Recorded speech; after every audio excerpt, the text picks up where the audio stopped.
My guests today have made the unlikely leap from all-ages punk shows to Broadway. American Idiot, the musical version of their Grammy-winning album, opens April 20th, and they're here with one of the stars of the show, Green Day and John Gallagher Jr. Welcome to the Top 20 Countdown.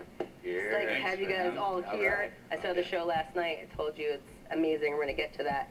But just tell me, rewind for a second, tell me how three guys from the punk scene in the East Bay ended up having a musical debut on Broadway.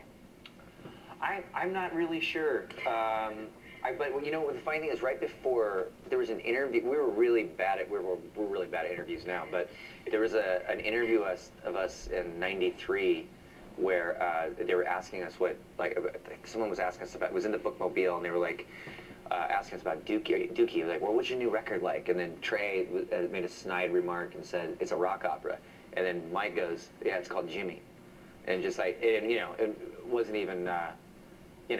Wasn't even out yet. So that planted the seed, probably, I have no idea. I don't even remember doing the interview, and I'm eating like a hamburger the whole time. But it's, I don't know, I mean, I don't know how we got here. It's pretty cool, though. Well, maybe we should talk to John Gallagher Jr. about it, the star of the show. And in the play, you play Jesus of Suburbia, and you're a musician, moves to the big city and runs into trouble. But you are a musician in real life, so was it intimidating for you to play these Green Day songs? Your own interpretation of them? At first, it was pretty terrifying. I think it took me about 4 or 5 passes of Boulevard of Broken Dreams before I stopped messing up lyrics. But once I got to know the band, you know, any intimidation went right out the window because they happened to be really, really cool and really kind and supportive of the whole show. So once I got the initial kind of fear out of the way with it, it all became pretty natural after that. Then you were good to go. Well, let's take a look at John and American Idiot right now.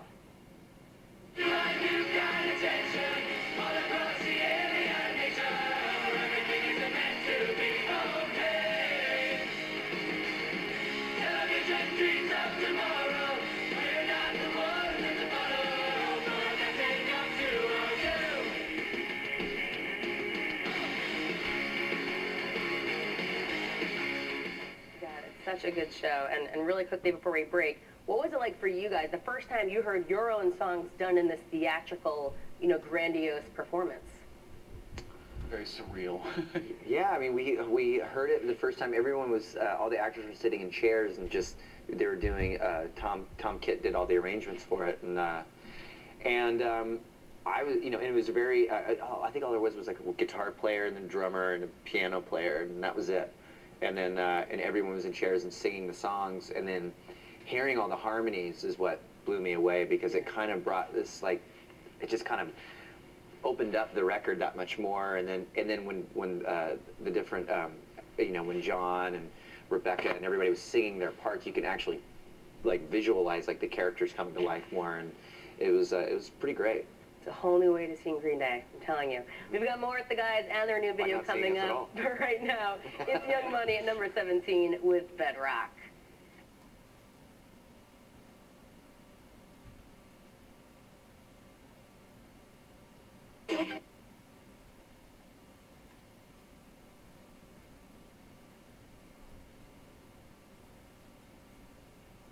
Green Day and John Gallagher Jr., the star of the musical American Idiot. So guys, let me ask you, because American Idiot is some of your most political material to date. Did you have any idea when you were writing the record that it would have such an impact years later and take on new forms of medium like this?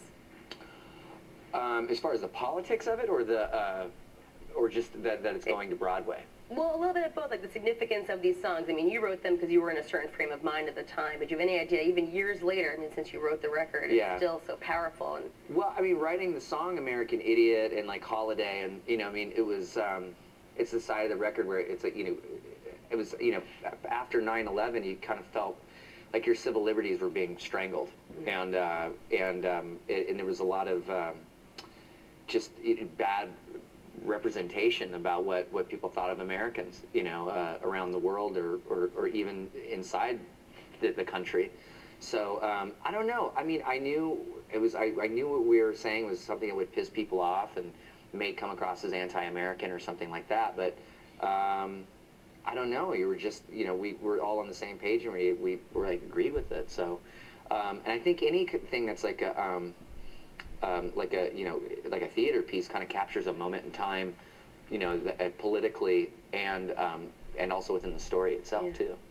And when I was telling you guys, when I saw the play last night, and I do love Broadway and I frequent shows, but it wasn't until last night I was watching the play, I was like, oh my God, there's finally a show from my time, my generation. And do you think that the show, John, being a big part of this, who are you seeing in the audience each night? Who are you guys trying to reach? Who have you been seeing?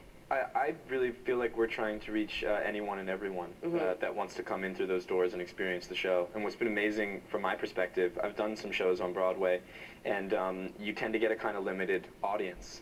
For whatever reason, it doesn't get out there, it doesn't reach kind of a wider group. And only in our 4 weeks of preview performances before the show has even opened, it's really just kind of run the gambit in terms of audience members. We've had young people, Green Day fans, traditional theater goers that don't even know Green Day's music and walk out, being like, I got to go buy those records. So we really get this opportunity to change a lot of people's minds about what a theater piece can be and what this music can mean to anyone who's willing to come in and take a look. It's seeing Broadway and Green Day in a whole new light. Here's Last of the American Girls, the latest video from Green Day, which is number 16 on the top 20 countdown.